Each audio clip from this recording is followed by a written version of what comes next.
Olha eu aqui de novo, meu nome é Leonardo Simões e seja muito bem-vindo ao meu canal.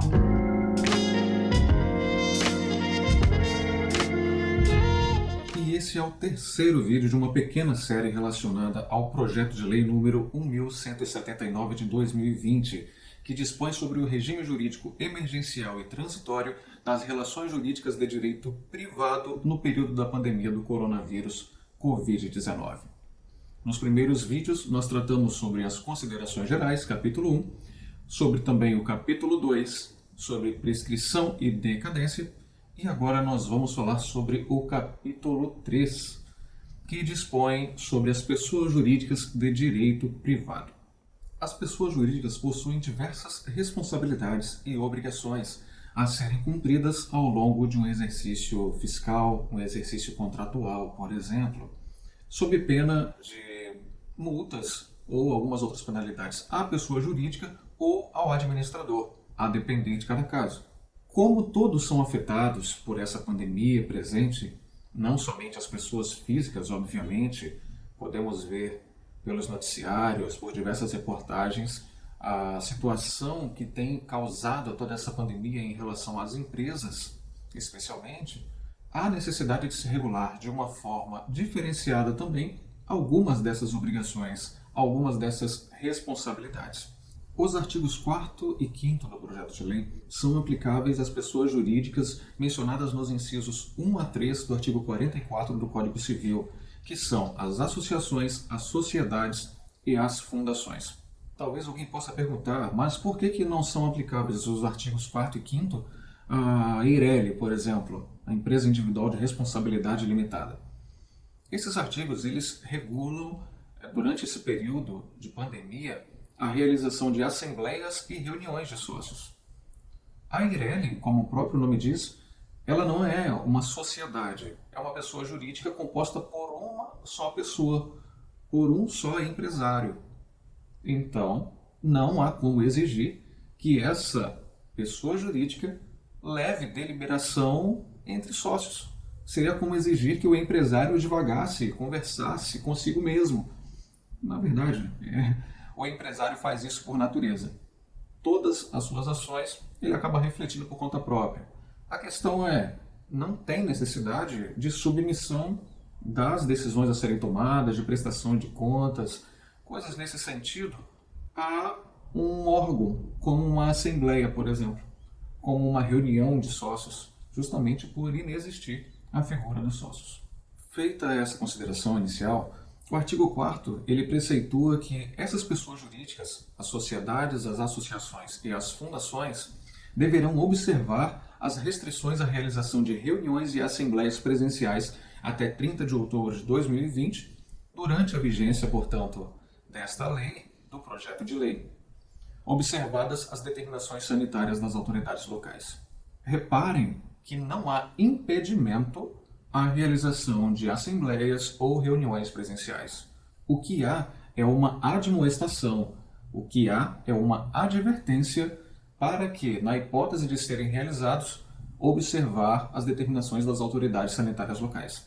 De maneira que, se houver restrição de aglomeração, se não for possível atender aos critérios estipulados pelas autoridades, não deverão ser realizadas essas reuniões ou assembleias presenciais. O artigo 5º trata da Assembleia Geral e prevê que a Assembleia Geral, inclusive para os fins do artigo 59 do Código Civil, poderá, até 30 de outubro de 2020, ser realizada por meio eletrônico, independentemente da existência ou não de previsão nos atos constitutivos da sociedade. Notem que, reforçando o que foi comentado anteriormente, não há uma vedação à realização de reuniões presenciais. Tanto que o verbo ali é poderá ser realizada por meio eletrônico. É uma faculdade.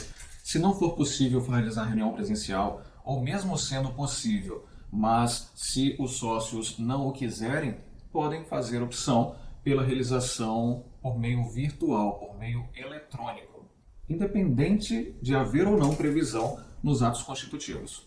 A título de informação, o artigo 59 do Código Civil, referenciado no artigo 5º do projeto de lei, ele trata da convocação da Assembleia Geral para fins de destituição de administrador e de alteração do estatuto.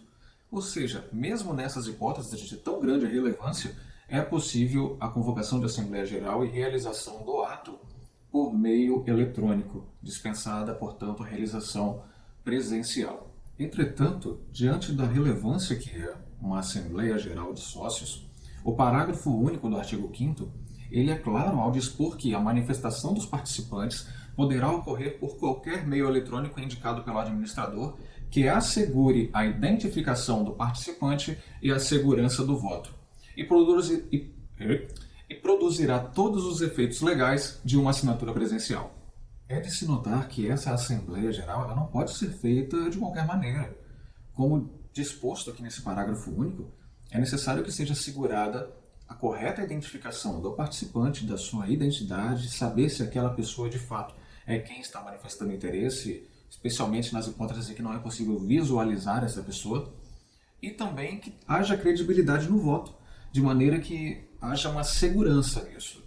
Uma pessoa não venha a fazer as vezes de outra, não venha a votar em nome de outra, sem que, óbvio, possua poderes para isso. Havendo, não há qualquer empecilho. Mas é necessário, portanto, a convocação para a participação de uma Assembleia Geral por meio eletrônico, havendo a devida identificação do participante e também a devida identificação e segurança de seu voto. E de que maneira isso pode ser feito? Gravação de vídeo, de repente, uma videoconferência com todos os envolvidos, se for possível, se for uma questão operacional, porque dependendo também do volume, da quantidade, não é algo operacional fazer por videoconferência, e aí teria de se pensar em outros meios. Quais seriam? E-mails, por exemplo, com data de abertura, deliberações, encaminhamento prévio das questões para submissão das respostas pelos participantes. Qual o endereço de e-mail? Aquele cadastrado, indicado pelo sócio no momento oportuno, ou até mesmo, de repente, uma criação de um grupo para conversa em aplicativo de mensagem instantânea, em que seja possível fazer as deliberações ali real time, por exemplo. Vai da criatividade do administrador, zelando sempre pela correta identificação e inequívoca identificação do participante e também pela segurança e inequívoca constatação do voto. Backups. Normalmente, quando se trata em meios eletrônicos, sempre fazer backup de tudo. Seja uma conversa de aplicativo, seja troca de e-mails, seja gravação de vídeo ou qualquer outro meio.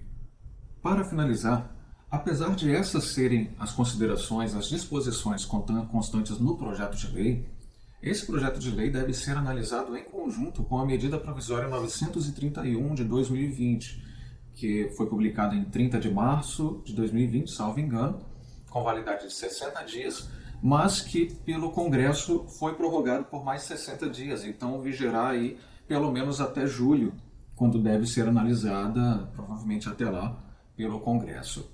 Essa medida provisória, dentre outras coisas, prorroga o prazo para cumprimento de determinadas obrigações pelas sociedades, lá se referindo a sociedades por ações, sociedades limitadas e sociedades cooperativas, especialmente no que se refere à realização de assembleias e reuniões, prorrogando o prazo limite para sua realização.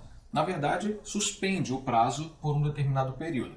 A medida provisória ainda institui alterações no Código Civil no que se refere à forma de realização das assembleias, reuniões de sócios e assembleias gerais. Bom, por hoje é só. Obrigado a você que assistiu até aqui. Peço que deixe o seu like se gostou do vídeo, coloque seus comentários, suas considerações abaixo. Inscreva-se no canal se ainda não se inscreveu e lembre-se de acionar o sininho para receber as notificações à medida que forem carregados novos materiais neste canal. Até o próximo vídeo. Um abraço.